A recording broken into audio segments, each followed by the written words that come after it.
5 on Your Side at 10 starts now. Tonight, the Missouri redistricting debate heats up. I'm expecting Republicans to be cowards again. This is not the Democrat Party of my grandpa. Both sides of the Missouri House share their message ahead of a busy week. Our run of 70s unfortunately is coming to an end. Warmer conditions return as we move into next week. We'll go over why that's happening, and we'll also talk about some good allergy and yard care tips coming up. Our top story, the murder of a man who witnessed the police shooting of Michael Brown. You know, his situation was unfair. What we know about Dorian Johnson's death and the impact he made on a nationwide movement. 5 on Your Side starts now with breaking news. We are following multiple breaking incidents tonight throughout St. Louis. Good evening. I'm Laura Barcheski. Mike Bush has the night off. 3 separate shootings within minutes of each other killed 1 and injured at least 5 others. The first shooting happened around 8 p.m. near Cherokee Street and Nebraska in South City. Police say at least 4 people were shot. 3 of those are expected to be okay, while 1 is in critical condition. The 3 stable victims all took themselves to the hospital. About 20 minutes later, a shooting critically injured a man near Hamilton Avenue in North City, not too far away. Just 5 minutes later, a man was shot and killed on Cope Brilliant Avenue. We are working to learn more about these shootings, including information about possible suspects. Now back to our other top story tonight. We're learning new details about a shooting that happened in Ferguson, killing a man who was with Michael Brown Jr. when he was shot and killed 11 years ago. Our Annie Krall was there speaking to neighbors about this shocking tragedy. She joins us in the newsroom with the latest from police. Annie.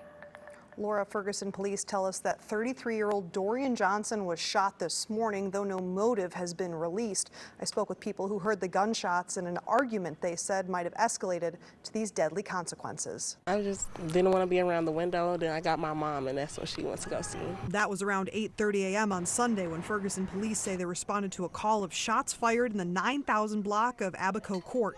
It was just a lot going on. It was a lot of screaming, also like arguing. Demaya White, asleep nearby, thought she might have been dreaming since it was so early in the morning. I thought I was because I'm a deep sleeper, but I'm like, no, this is actually like right here. Only hours later, police said it was Dorian Johnson who was shot and taken to the hospital where he died. It's too early for this. Johnson was with Michael Brown Jr. back in August 2014 when the 18-year-old was fatally shot by an officer. This is footage of Johnson at the scene. We told the officer we was not but a minute away from our destination and we would shortly be out the street. Johnson himself was shot about 1,000 feet northeast of Canfield Drive, where Brown was killed 11 years ago. This area and Mike Brown, they're very passionate about him and that memorial. At first, it was, the square. They took away the square and they actually put the little piece right there. This memorial is less than a mile from Rajane Harris's house, who said security over here is regularly roaming. Harris said she didn't hear any gunshots as she was getting ready for church. So it was like a shock. It was new news to me. Police have taken 1 person into custody and applied for charges with the St. Louis County Prosecuting Attorney's Office. Because this is an ongoing investigation, anyone with information is asked to call Ferguson Police at the number on your screen, which is 314-522-3100. Thank you, Annie. Happening tomorrow, the redistricting battle in Missouri hits a turning point as the new map is set to be debated on the House floor. Tonight, we're hearing from both sides of the aisle just hours away from what is setting up to be a heated debate. Governor Mike Kehoe called state lawmakers into a special session to redraw the state's U.S. House district. If the map goes through, a redrawing in Kansas City would give Republicans a 7-1 advantage. Tonight, we spoke to Representative Justin Sparks, who says the new map will be a more accurate representation of Missouri. And the map that I believe that we're going to come up with and pass this week in the legislature is going to be one that's fair and equitable and a more accurate representation of all of Missouri. Democratic Representative Ray Reed was just one of the Democrats that slept on the House floor over the weekend in protest of the redistricting. He says he wouldn't be surprised if House Republicans didn't let Democrats speak. I wouldn't be shocked if they don't let any Democrats speak. They're certainly not incentivized to let myself, Representative Jeremy Dean, or Representative Elizabeth Fuchs speak after we've been politely protesting them over the weekend. If the House passes the map, it then goes to the Senate, where Republicans also have a majority.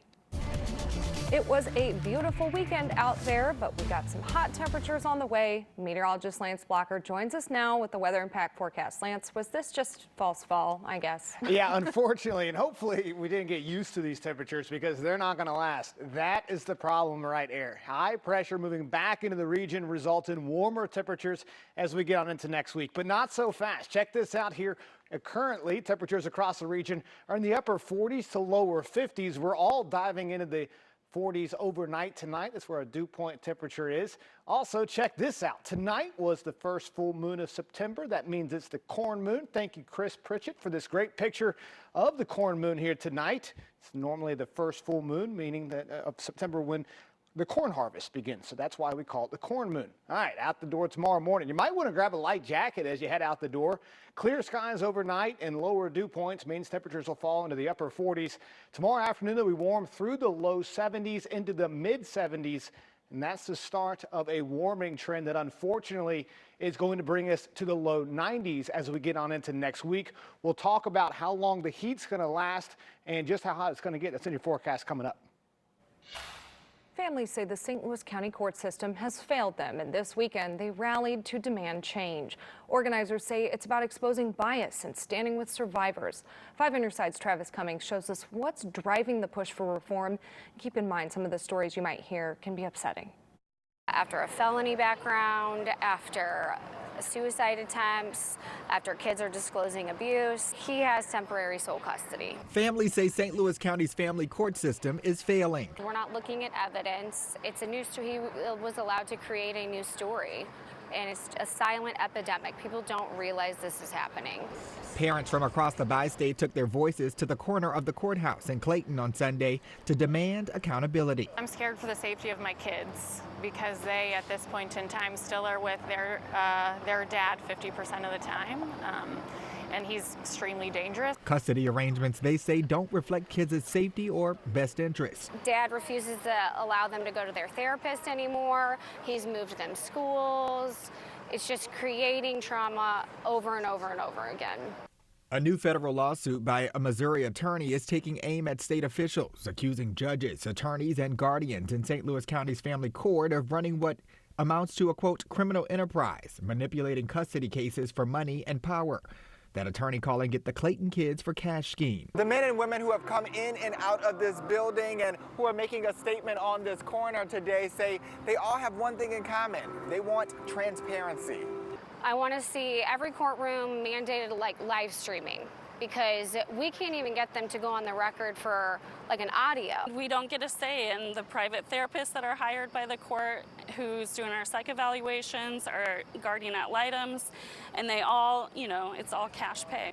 Parents say the system leaves children vulnerable and families powerless.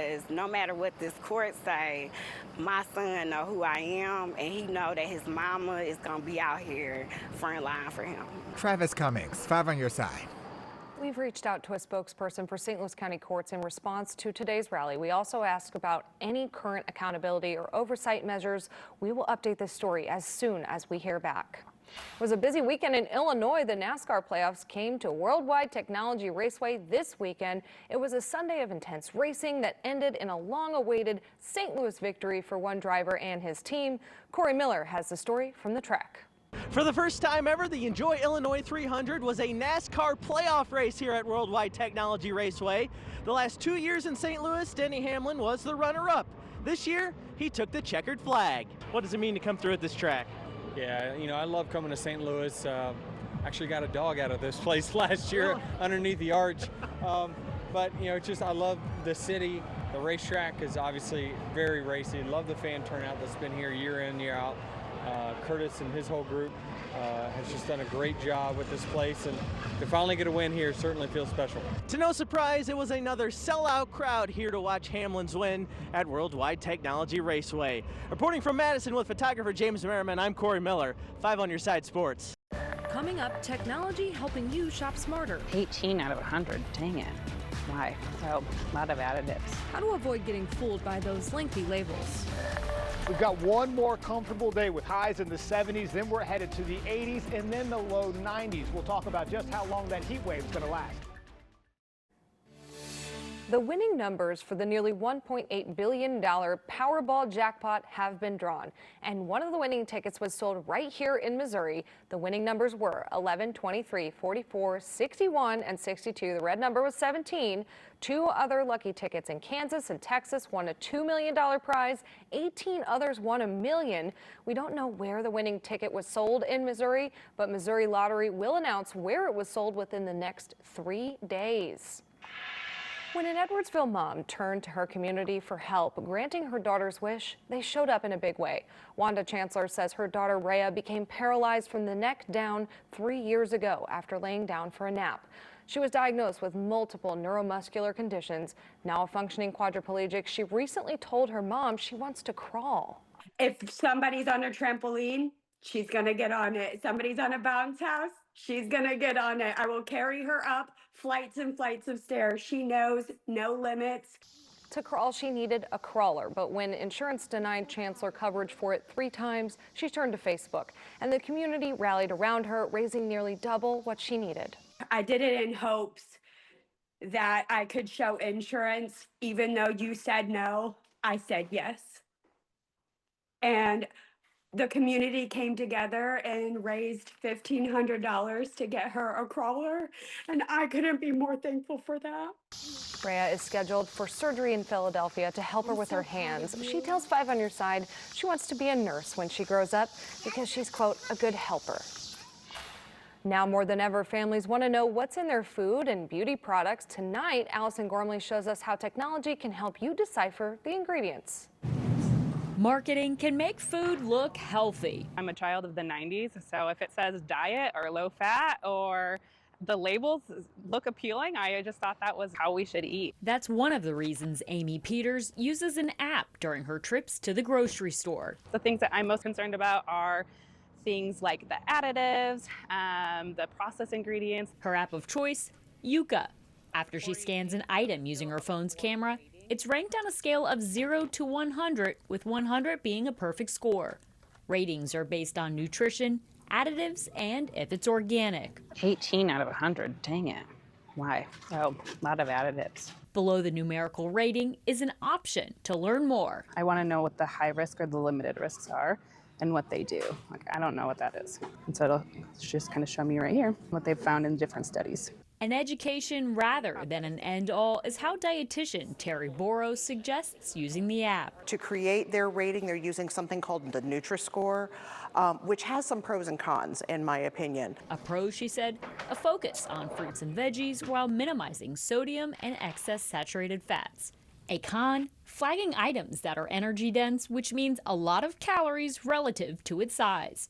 For example, sunflower kernels. Even though they're an energy-dense food, they're actually very healthy for you and have a lot of great healthy fats and minerals and vitamins. If you want to skip the app, there are other tools that can help you research food. The USDA has a great website, in my opinion, nutrition.gov, that has a lot of information. Helping you understand ingredients best for your family. Yuka also looks at beauty products, as do the apps Think Dirty and On Skin. Our fall weekend full of good football weather is slipping away. Meteorologist Lance Blocker joins us now for a full weather impact forecast. I know you warned us last week, but it's official. The heat's going to return. Yeah, it's still technically summer, right? And it's kind of feel like it next week. That's true. Not looking forward to that. Hey, we had a great time out there, Worldwide Technology Raceway. Looking great here this evening. If you look closely, you can see some of the 18-wheelers still out here. They've been driving out over the past 15 or 20 minutes, still headed out. They're headed down to Bristol, 9-hour track. For their next race next weekend, next Sunday. So looking forward to that too. Tomorrow morning, temperatures will be in the 40s and 50s to start out the day as you head out the door. So maybe a light jacket to start the day. You won't need it through the afternoon though. Mostly sunny skies. We'll see highs in the upper 70s tomorrow. In fact, we'll continue that warming trend into next week with highs returning, unfortunately, to the low 90s. That's thanks to that area of high pressure. We've been talking about this. It's currently well southwest, in the desert southwest, that is, but that ridge will then expand eastward, pushing into our region in the coming days.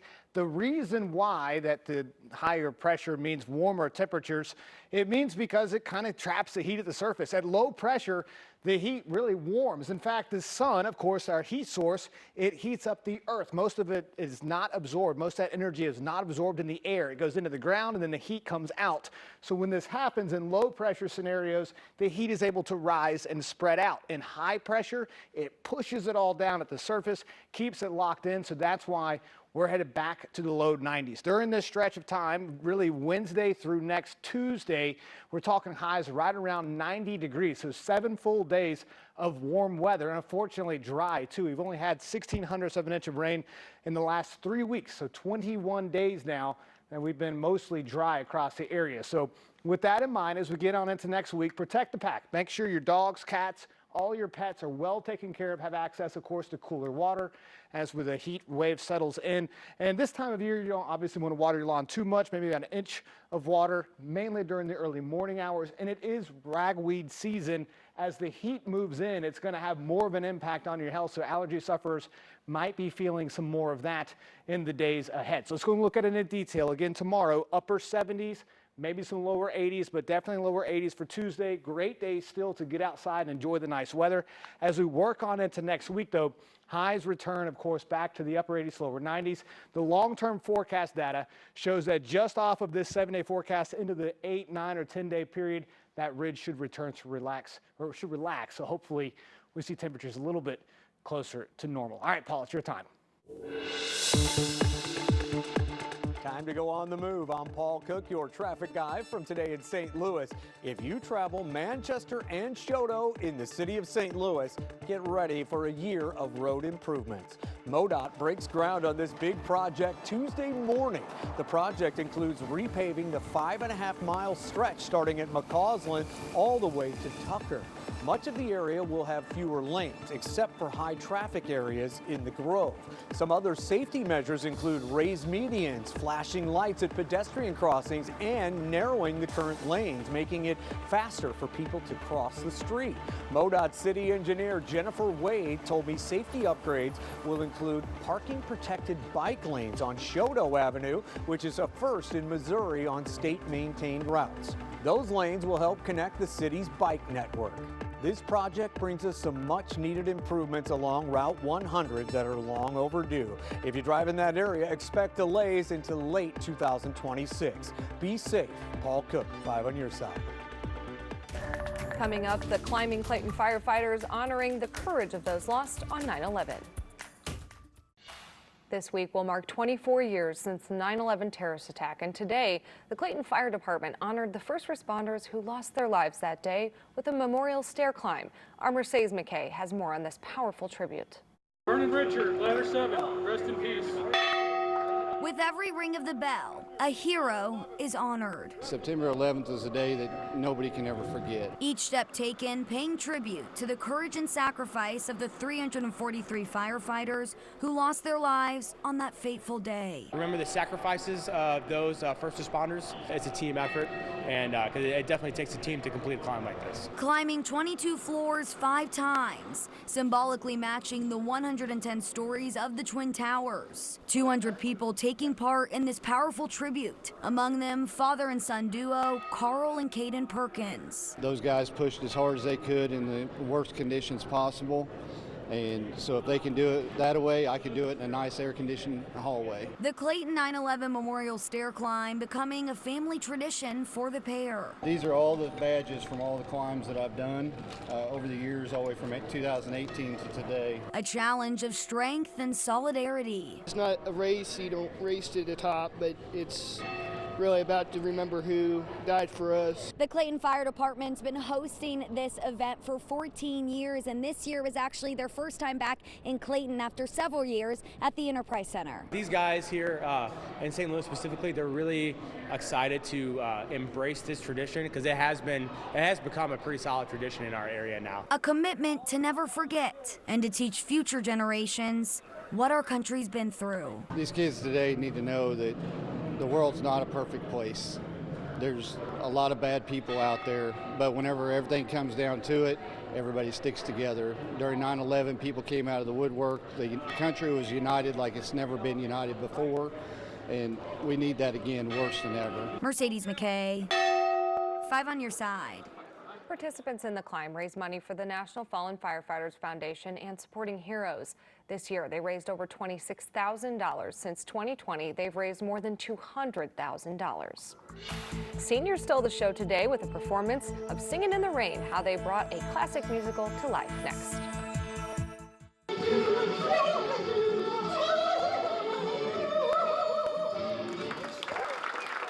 Senior residents at the Twin Oaks and Heritage Point Senior Living Center cut the rug today during a special performance of Singin' in the Rain. Organizers condensed the 2.5-hour show into an hour and a half of fun under the spotlight for the residents. Cast members say the experience is kind of like how they went to watch their kids perform growing up, but reversed. Well, this is our chance to have our children come and see us do something, and we'll see what they think about it. They'll tell us we're wonderful whether we are or not. Yes, they will. Just as we told them they were wonderful whether they were or not. Twin Oaks staff say residents even made some of their own props for the performance.